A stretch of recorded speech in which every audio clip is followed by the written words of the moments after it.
Talc with Punjab Kesari में आपका स्वागत है। इस समय हमारे साथ मौजूद हैं कांग्रेस के पूर्व मंत्री और लाहौर विधायक डॉक्टर गोविंद सिंह। आइए इनसे जानते, किसान आंदोलन को आज 75वां दिन है, लेकिन सरकार बात करने की बात तो कहती है, कई बार बात भी हुई है कई चरणों में, लेकिन उनकी किसानों की जो मांग है उसको अभी तक उनको कोई संतुष्टि नहीं मिली, ना ही उनकी मांग मानी जा रही है। आखिरकार कब तक ये आंदोलन चलेगा और कितने दिन तक और किसान ये धरना रख के बैठेंगे? और काफ़ी सारी हिंसा भी हुई है, उसमें कई किसानों ने शहादत भी दी है। आइए जानते हैं, हमारे साथ मौजूद हैं पूर्व मंत्री और डॉक्टर गोविंद सिंह, जो कि लाहौर विधायक हैं। आइए जानते हैं किसानों के बारे में। सर, काफ़ी बात हुई है किसानों के मुद्दे पर, लेकिन अभी तक सरकार ने कोई हल नहीं निकाला उसके। नरेंद्र मोदी जी और भारतीय जनता पार्टी हिटलर के पदचिन्हों पर चलने वाली पार्टी है और पूरी तरह से तानाशाही प्रवृत्ति से राज चला रहे हैं।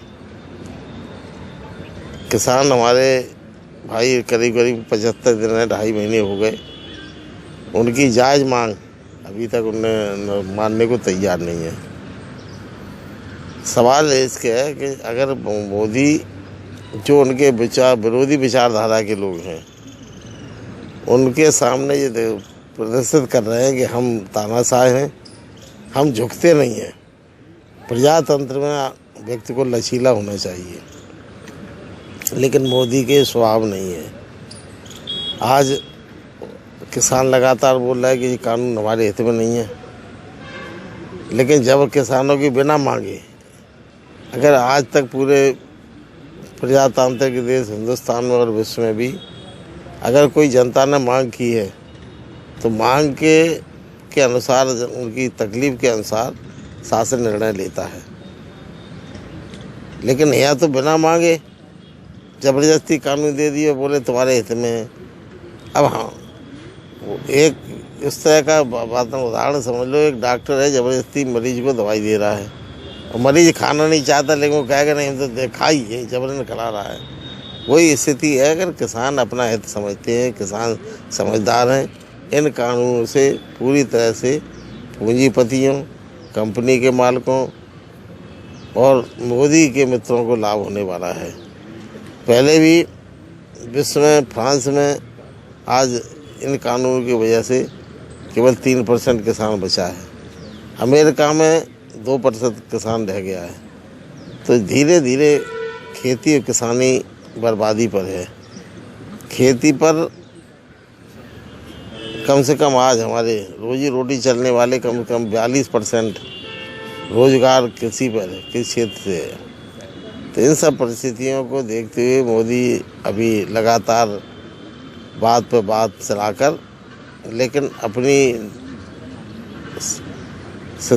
कांग्रेस के द्वारा समाजवादी पार्टी, सभी विपक्षी दलों ने भी अनुरोध किया, लेकिन उस पर कोई मानने को तैयार नहीं है। उनका प्रजातंत्र में विश्वास नहीं है, इसलिए लोगों को, किसानों को परेशान करना।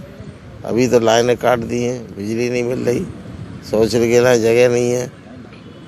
इतनी परेशानी में तो और कई हमारे किसान भाई, करीब 200 से ऊपर के, उस आंदोलन के चलते सर्दी के कारण, बीमारी के कारण, और कुछ लोगों ने आत्महत्या करने से अपनी जीवन लीला समाप्त कर दी है। लेकिन इतना निर्मम तानाशाह हिटलर ही हो सकता था।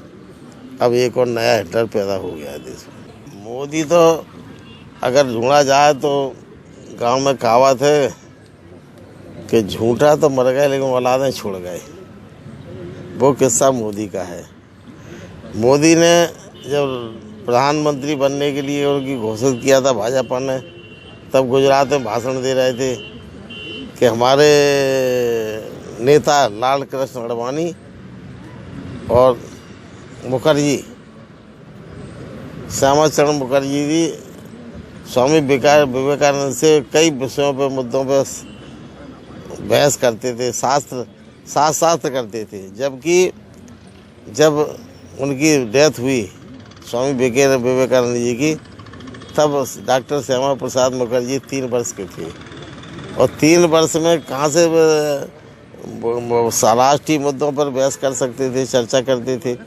तो इस प्रकार मोदी का तो इतिहास असत्य बोलने का और हिटलर के सिद्धांतों पर पक्के रूप चलने का है, क्योंकि हिटलर का प्रचार मंत्री था गोबेल्स। उसका कहना था कि एक झूठ को 1000 बार बोलो तो सच हो जाता है। तो वही सिद्धांत पर मोदी जी चल रहे हैं।